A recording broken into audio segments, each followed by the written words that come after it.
Hey, this is McGarren. So if you ever wondered what an underpainting is and what on earth you'd use it for and why you would do it, maybe even how to do it, well, here is a short video on how to execute a successful underpainting. First thing that you want to do is have a couple of tools at your disposal. One is a bristle brush, it's the one on the right, and then a sable brush, which is the one on the left. You'll use both of them, or could use both of them if you wanted to. Another good tool is a paper towel and a kneaded eraser. Kneaded eraser will get out those awesome highlights that we need. So we'll be using umber as a paint. I just applied it to a bristle brush and with a little bit of oil, put it on top of there and started to layer it out. Now I'm starting to create the sphere that I'm going to work on. I added a little bit of oil because the bristle brush was not taking it off. And then you can use the paper towel to really start to take those values up, lighten them up a lot more. I'm wanting to indicate the shape a little bit better, so I'm using straight lines to be able to define that sphere a little bit better, and also just a little bit more umber mixed in with that oil paint. Here's the kneaded eraser. You can change that tip whatever way or shape you want. Just start to go in there and erase those shapes a little bit better. And it creates a hard edge, so you want to take that paintbrush and go in and kind of soften up some of those edges so that that highlight can stay in that place. Starting to indicate the difference between the light side and the shadow side. I'm softening up that edge. That edge is called the terminator. And we start to work into that shadow shape and soften up those edges because it's a sphere. It's softly rounded and curved. I'm going to go back in with another darker value, which is less oil and more pigment to be able to make a darker paint. Start to paint those shapes in there so that that sphere will start to come out. I'm going to refine those shapes with the paper towel a little bit more, make the value transitions softer. That's what the paper towel is good for, be able to soften up those edges. Coming back in to rework that core shadow and terminator into the light side. And that's all you basically do. If you start to feel like the paint gets a little bit too wet, you can just take the paper towel and wipe it down, and then go in with a brush, a dry brush. Dry brush is basically when you remove all the paint off of the brush.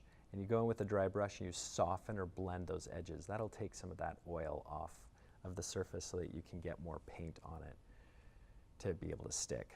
So this is just refining edge quality and shape and contrast, trying to get a good likeness of that sphere.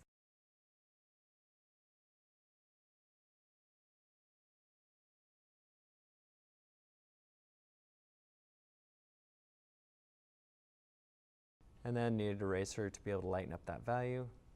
And I'd come back in with a kneaded eraser and cut out some of those other shapes so it looks like it's sitting on top of a table. It's a fun little exercise to be able to use that kneaded eraser. So the second portion is how do you make shapes flat?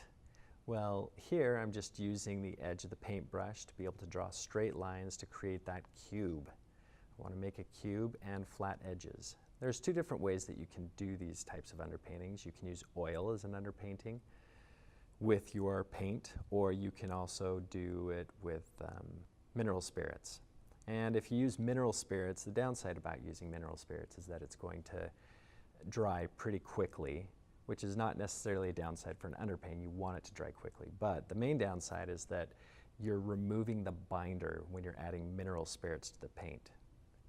Here I'm messing up with a paper towel just to kind of show you, oh my gosh, oh no, I messed up. How am I going to fix it? Is it possible? Well, yes, it is possible. You just go back in with a loaded paintbrush with some paint, a little bit of oil, and refine those shapes a little bit better, just kind of like that. So the reason why I like using oil paint or oil with my paint is because it gives me a good consistency that I can work around and deal with. I can make really soft edges, I can make hard edges with it. It doesn't dry that fast. that quickly, and also it makes for a really good binder with the paint. But in order to utilize the underpainting more effectively, make sure that the paint is completely cured before you paint over the top of it. Some artists will do an underpainting and a grisaille at the same time, which is perfectly fine.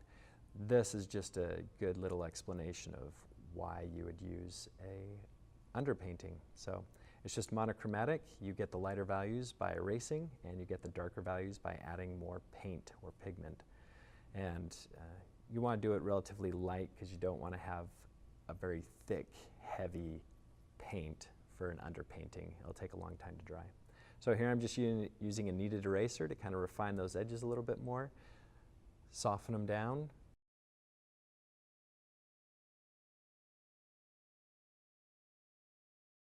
And finishing up the painting with a small little paintbrush to put in some darker values and edges. There you have it.